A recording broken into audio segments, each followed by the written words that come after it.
I think I was born to become a monk. When I was a little kid, I remember getting very excited over a newspaper report about kids going for a short-term monk program. And I asked my mom to explain to me about it, and she did. And I was very excited. I thought, maybe that's a good idea, but and I was trying to wait for a school holiday too, so that I could go for one of those things. Do you remember what she said and how old you were? I was about 6 or 7. No, what she did was she explained to me what it was about, and I think that was about it. She certainly wasn't as excited as I was. Right.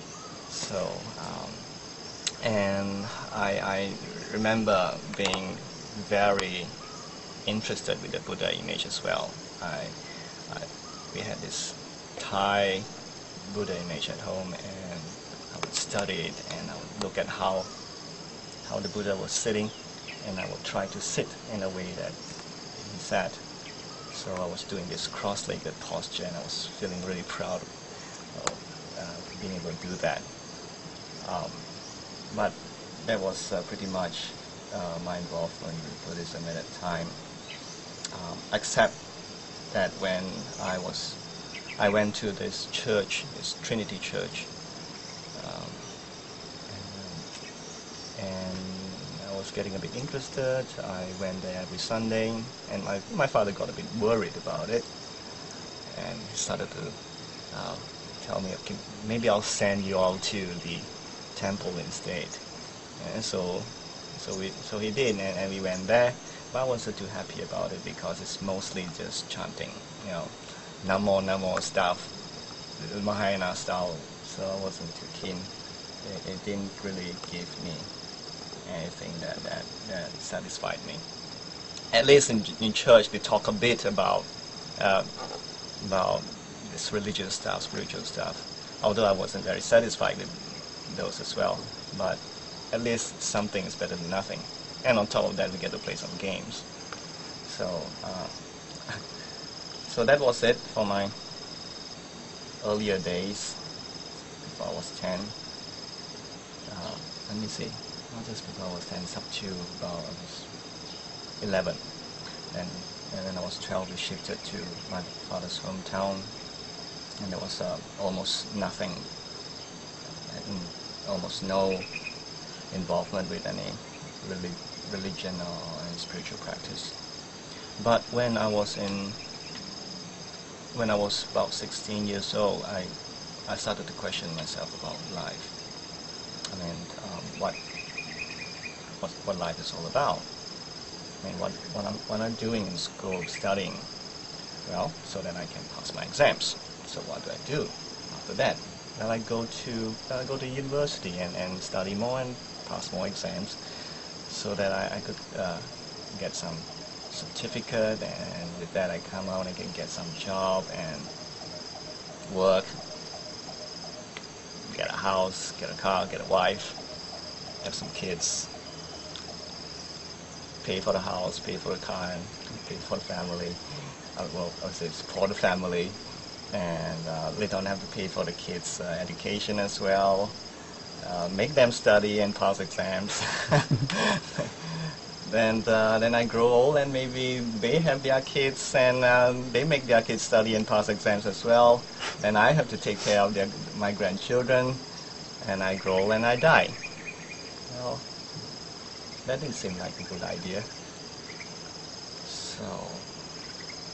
So at that point, I started to lose interest in my studies. So I started to give up on certain things that I didn't like for example, ad maths, which because I was like in the more advanced class, I was forced to take ad maths, which I didn't see any point to it. Who uses trigonometry? Who uses calculus? I don't. Ask around, why are we studying those things? So I just gave it up. I stopped studying it, and of course my exams just went down, and the results just went down.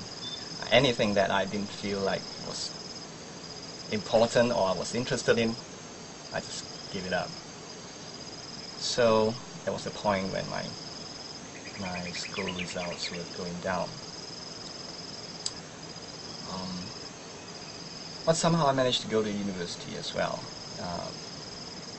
because I chose a course which few people wanted. I did this course on education. So it was only in university where I really got involved with Buddhism, real Buddhism. There was a Buddhist society, and they had discussion groups, and they talked about the Buddha's teachings. And the most important time was when the two friends who encouraged me to go for a meditation retreat, a one-week meditation retreat. And I was telling myself, I've been wanting to learn about Buddhism for a long time, and then it's like, I should take this chance. So very quickly I said yes. So I went to this meditation retreat. First, it was taught by a monk by the name of Venerable Sujiva. And the first few days was like tough, really, really tough. And I was, after my third day, I was questioning myself, why in the world did I come into here? Like tough in what way? Well, I didn't get to eat as much, right? That's one thing. I have to wake up really early, and you kind of forced to meditate because everybody does that. You don't want to do something too different. and I was also pushing myself really, really hard. I really wanted to get something out of it. But I think it was sometime about in the fourth day I started to settle down. Fifth day I was starting to get some more pleasant experiences. Later on, by the end of that retreat, I was telling myself, wow, this must have been the best week that I've ever spent in my whole life. So I think that was a pivotal point of my life. It felt like my life took a big turn.